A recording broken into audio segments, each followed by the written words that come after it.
आज जो मैं टॉपिक डिस्कस करने वाली हूँ वो बहुत इंपॉर्टेंट टॉपिक है और इस मौसम में ये प्रॉब्लम बहुत ज़्यादा बढ़ जाती है।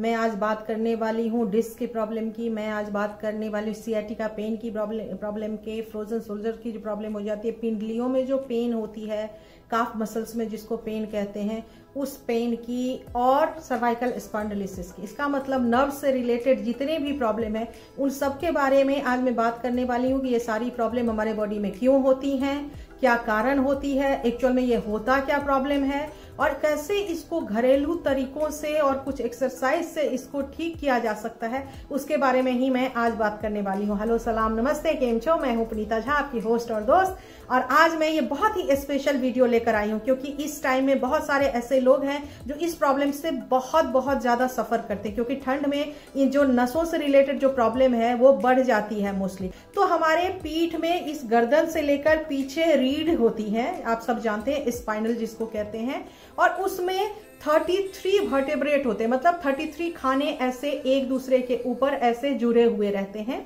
और ये जो अलग अलग खाने होते हैं वो अलग अलग तरीके से रिएक्ट करते हैं, और उसके नीचे अंदर की तरफ सारे नसें जो हमारी हैं वो दबी हुई रहती है। ये जो दो ऐसे खाने होते हैं, वर्टेब्रेट होते हैं, उसके बीच में एक कुशनिंग होती है, जैसे कि ईंट जुड़ती है और ईंट के बीच में हम सीमेंट लगाते हैं, वैसे ही दो वर्टेब्रेट के बीच में जो है वो कुशनिंग होती है। ऊपर के जो 7 होते हैं जो कंधे से जुड़े हुए होते हैं उसको सर्वाइकल कहते हैं क्योंकि वो गले से जुड़ा हुआ होता है, और नीचे के जो होते हैं उसको लुम्बार कहते हैं।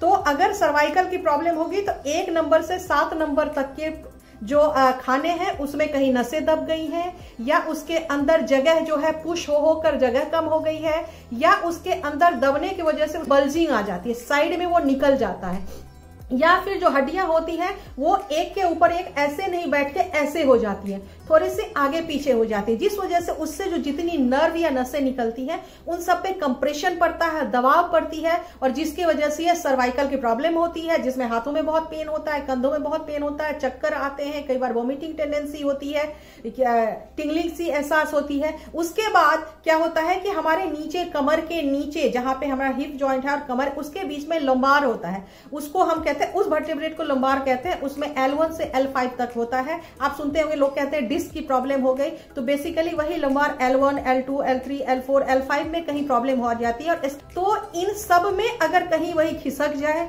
नसों को दबाव दे दे, या जगह इनके बीच में, दो के बीच में जो जगह होती है वो जगह कम, पैसेज कम हो जाए इनके बीच में, तो उसके वजह से फिर कमर में डिस्क की प्रॉब्लम हो जाती है। अब तीसरी प्रॉब्लम पे आते हैं। अगर तीसरी प्रॉब्लम आती है तो उसमें क्या होता है कि हमारे बॉडी में रीढ़ की हड्डी से एक नस निकलती है, तकरीबन इतनी मोटी होती है, उसको कि हम सियाटिका नर्व कहते हैं। वो सियाटिका नर्व हमारे रीढ़ की हड्डी से निकलकर पांव के अंगूठे तक जाती है। अब सवाल है कि अगर वो नस कहीं भी, जो हमारा लंबार कमर के एरिया वाला L1 से L5 तक है, वो कहीं खिसका या S1 में कोई प्रॉब्लम हुई और उसने उस नस को दबा दिया या उस नस के ऊपर वो चढ़ गया, तो फिर सियाटिका की प्रॉब्लम हो जाती है। और सियाटिका के प्रॉब्लम में फिर कमर से लेकर पांव तक पेन होती है, टिंगलिंग होती है, नंबनेस हो जाती है, सेंसेशन बहुत ज्यादा होती है, कई बार जलन होती है, और सालों साल लोग इन चीजों से परेशान रहते हैं। उसी तरह फ्रोजन शोल्डर हो जाती है, जिसमें हाथों की मूवमेंट आपकी काफी कम हो जाती है। ये अगर कहें तो ये सारी प्रॉब्लम बेसिकली एज रिलेटेड होती है। यंग एज में ये बहुत ही कम होती है, ये 40 के बाद ही मोस्टली ये प्रॉब्लम होती है। पहले तभी होती है जब कोई एक्सीडेंट हो गया या कोई ऐसा बैड पोस्चर हो गया, झटके से आप कहीं उठ गए, झटके से गिर गए, तो ये प्रॉब्लम होती है। अदरवाइज ये एज रिलेटेड ही सारी प्रॉब्लम्स होती हैं, और इसको सही तरीके से अगर ट्रीटमेंट नहीं किया जाए तो बाद में ये बहुत खराब स्थिति में हो जाती है। फिर मेडिकेशन, एक्सरसाइज काम नहीं करता, फिर आपको सर्जरी कराने की जरूरत पड़ती है। लेकिन आज हम ये बात करेंगे कि अगर आपको ये प्रॉब्लम है, चाहे कितने भी साल से है, कितना भी पुराना है, कितना भी पुराना सियाटिका आपको पेन है, लेकिन आज मैं कुछ ऐसे उपाय आपको बताने वाली हूं। उस उपाय को अगर आपने 3 महीने कंटिन्यूएशन में कर लिया तो आप रियलाइज करेंगे कि ये दर्द आपकी पूरी तरीके से गायब हो गई। अगर किसी को कमर में दर्द है तो उसको कहां पे दबाना है, तो उसको यहाँ पे आगे और पीछे चारों तरफ से उनको पुश करना है। पेन ले लीजिए, फॉक ले लीजिए, और हल्के हल्के हाथों से रोज इसमें चारों तरफ कीजिए। अगर आपको लगता है कि घुटनों में पेन है तो आप यहाँ इस बीच वाले में जगह में इसको बहुत अच्छे से दबाइए, सुबह शाम 2-3 मिनट। और अगर आपको लगता है कि पाँव में, पंजों में पेन है तो आप इसको दबाइए। ये जब आप करेंगे तो इसका मतलब सियाटिका हो गया, डिस्क हो गया, इन सब की प्रॉब्लम के लिए आपको यहाँ पुश करना है। और इसके साथ ही आपको अगर कुछ ऐसा चीज है आपके पास जिसमें थोड़ा सा खुरदरापन है और नहीं तो कम से कम एक पेन ले लीजिए। पेन लेने के बाद उस पेन को आप इस तरह से सारी दोनों तरफ, फिर इस हाथ में।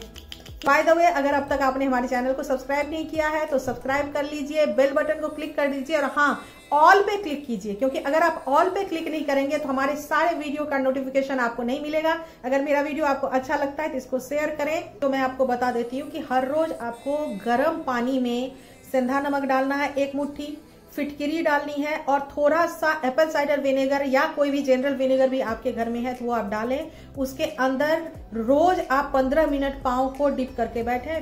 तो पादाभ्यंग जो मैं बताने वाली हूँ, जिसमें एक स्पेशल फुट मसाज बताने वाली हूँ, जिससे कि सियाटिका और बैक में जिनको भी प्रॉब्लम है वो इमीडिएटली रिलीफ आ जाएगा। उसके लिए हमें चाहिए ये तिल का तेल, देसी काऊ का घी अगर आपके पास है तो काऊ का घी, नहीं तो जो कोई दूसरा घी है वो घी। और उसके साथ साथ आपको लेना है ये नटमेग, जिसको कि हम जायफल भी कहते हैं। इसको गर्म करूंगी। इनको लेना कि किस अनुपात में आप वो देख लें। 2 चम्मच हमें लेना है तिल का तेल। तिल का तेल इमीडिएटली स्किन में एब्जॉर्ब हो जाता है। 1 चम्मच देसी घी और इसके अंदर डालना है 1 पिंच इतना सा जायफल। और अब मैं इसको करूंगी गरम। इसके लिए चाहिए एक कांसे की कटोरी, ये कांसा ब्रास जिसको कहते हैं, इसकी एक कटोरी चाहिए। आपके पास कटोरी नहीं है तो लोटा है, कोई भी चीज है तो उसके थ्रू भी आप इससे मसाज कर सकते हैं। तो आप इस तरह से बिस्तर पे लेट जाएं या बैठ जाएं जैसे आपको कन्वीनियंट है।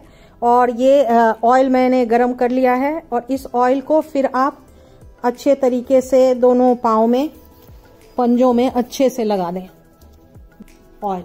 उसके बाद हल्के हाथों से इसको गरमाइश के लिए पहले हाथों से मसाज कर दें।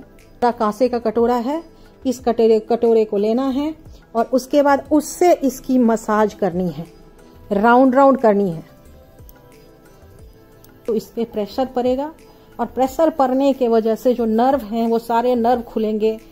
10 मिनट करने के बाद आप ये देख रहे हैं इसका काला रंग छोड़ रहा है। ये इसका मतलब ये है कि ये टॉक्सिन्स निकल रहे हैं पाँव से और ये पाँव रिलैक्स हो चुका है। और उसके बाद आप चाहें तो पाँव को अच्छे से इस टॉवल से बहुत अच्छे तरीके से पोंछ लें। ऑयलिंग में बताने वाली हूँ, इससे आपको घुटनों में दर्द हो, कमर में दर्द हो, कंधे में दर्द हो या आपके पिंडलियों में, काफ में दर्द हो, जहां भी दर्द हो आपको वहां पे ये ट्रीटमेंट करना है। तिल का तेल लेना है, तिल का तेल है ये, तिल का तेल आपको लेना है और एक इस तरह का प्लेन कपड़ा लेना है एक, और डिप करके, ये गुनगुना तेल है, मैंने इसको हल्का सा गर्म किया है और इस ऑयल को सीधा एकदम भरा हुआ ही इसको इस घुटने पे रख देना है। 3-4 मिनट तक ये इसी तरह से रहने दीजिए। जब ये कपड़ा ठंडा हो जाए तो लगे कि तेल अब ठंडा हो गया और काफी तेल नीचे निकल भी गया है, फिर आपने इस कपड़े को फिर से उठाना है, दोबारा से फिर से आपको ऑयल में इसको डालना है, डिप करना है और फिर आपको दोबारा से इसको घुटने पे रखना है। ये 3 से 4 बार हर रोज करना। आप चाहे तो तेल खराब ना हो उसके लिए कोई दूसरा आप प्लास्टिक का कोई चीज नीचे लगा सकते हैं या कोई परात वगैरह भी रख सकते हैं जिससे कि ऑयल आपका खराब नहीं होगा। इससे ऑयल अंदर जाएगा, बात बिल्कुल हट जाएगा और मोबिलिटी जो है वो बहुत ज्यादा बढ़ जाएगी। ये बॉडी के किसी भी पार्ट में आप कर सकते हैं। ये जो मैं आसन आपको दिखाने वाली हूँ, पहला आसन, इसको मर्जरी आसन कहते हैं, इसको कैट पोज भी कहते हैं। इसके लिए आपको वज्रासन की मुद्रा में बैठ जाना है और उसके बाद आपको इस तरह से हाथ करके मैट पे बैठना है जैसे कि बिल्ली बैठती है उस तरह से, और फिर धीरे धीरे सांस भरना है। जब आप सांस भरेंगे तो आप कमर का पोर्शन नीचे जाएगा और आपका चेहरा जो है वो छत की तरफ जाएगा। जब आप सांस धीरे धीरे फिर छोड़ेंगे तो आपका पीठ एकदम ऊपर की तरफ जाएगा और इसी पोजीशन में यही आपको हर रोज 10 कम से कम स्टार्टिंग में अभ्यास करना है। बताने वाली हूँ, इससे आपका पूरा बैक जो है वो एक्सटेंड होगा। इसको भुजंग आसन कहते हैं। इस तरह से आप लेट जाएं, दोनों पांव इस तरह से जुड़े हुए होने चाहिए, दोनों हाथ आपके छाती के दोनों साइड होनी चाहिए और फिर आप सांस भरते हुए हल्के हल्के आप उठेंगे। आपका जो नीचे पेट का हिस्सा है वो जमीन पे रहेगा और सर आप उठाएंगे और उसके बाद धीरे धीरे फिर आपको सर को नीचे लेकर जाना है। इस पोज में जितने देर तक आप रुक सकते हैं आप उतने देर तक रुकें। और इसको भी कम से कम 15 से 20 बार आपको हर रोज करना है। आसन आपको दिखाने वाली हूँ उसको कहते हैं सुदुप्तो पादांगुष्ठासन। ये बहुत ही इंपॉर्टेंट आसन है, इसको ध्यान से आप लोग देखिए, क्योंकि ये एक ऐसा आसन है जो कि आपके पूरे बॉडी में कहीं भी नर्व डिसऑर्डर होगा उसको ठीक करेगा। सियाटिका वालों के लिए और जिन लोगों को डिस्क की प्रॉब्लम है उनके लिए ये रामबाण समझ लीजिए ये उपाय है। इसमें सबसे पहले इस तरह आराम की मुद्रा में लेट जाना है। उसके बाद पहले दाहिने पाँव को उठाइए, फिर उसको खींचकर थोड़ा सा पाँव को छाती के पास लाइए। फिर आपके पंजों में जो है इस तरह का रस्सी, डोरी या कुछ भी आपके पास अगर है वो आप लें, नहीं कुछ है तो तौलिया, चादर, आप कुछ भी ले सकते हैं। आप इस तरह से इसको फंसाएं। फंसाने के बाद दोनों हाथ कोहनियाँ आपकी ज़मीन पे रहेंगी और धीरे धीरे करके आप अपने पाँव को उठाएं। धीरे सीधा करें, अपने पाँव को एकदम सीधा करें, एकदम सीधा। थाई आपके पेट के पास होगा, काफ मसल्स ऊपर के तरफ होगा, पंजे आपके उंगलियां, पंजों की उंगलियां जो हैं वो जमीन आपके फेस के तरफ मुड़ी हुई होंगी। और इस तरह से आपको इसको खींचना है उल्टे हाथ से। अब इसका ये एक स्टेज है, इसमें जितने देर आप रुक सकते हैं, 5 गिनने तक, 10 गिनने तक, उतने तक रहें। फिर आप उस हाथ से, सीधे हाथ से इसको पकड़ें और पकड़ने के बाद उसको राइट के तरफ ले जाएं। धीरे धीरे हल्के, जितना आपका पाँव जा सकता है उतना आप राइट के तरफ उसको ले जाएं। फिर आप इसको, इतना आप रुक सकते हैं रुकिए। फिर आप धीरे धीरे करके वापस आएँ, धीरे धीरे, एकदम धीरे धीरे आना। पहले दिन आपको 1 करना है, फिर दूसरे दिन 2 करना है, फिर उल्टे हाथ लेफ्ट हाथ से इसको पकड़ना है और फिर इसको लेफ्ट के तरफ इस पाँव को धीरे धीरे लेकर आना है। ध्यान रखना है कि आपको हिप्स को, कमर को नहीं उठाना है, सिर्फ थाई आपका इस तरफ आएगा। यही आपको करना है।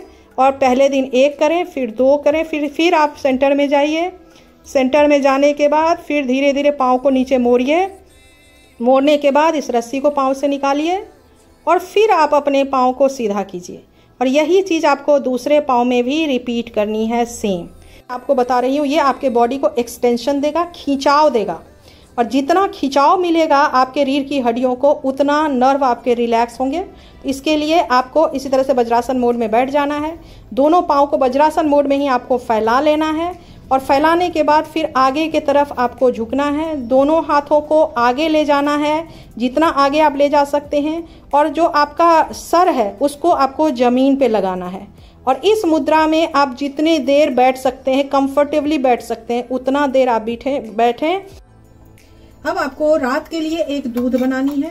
उस दूध के लिए आपको क्या करना है कि 200 ml का एक दूध लेना है।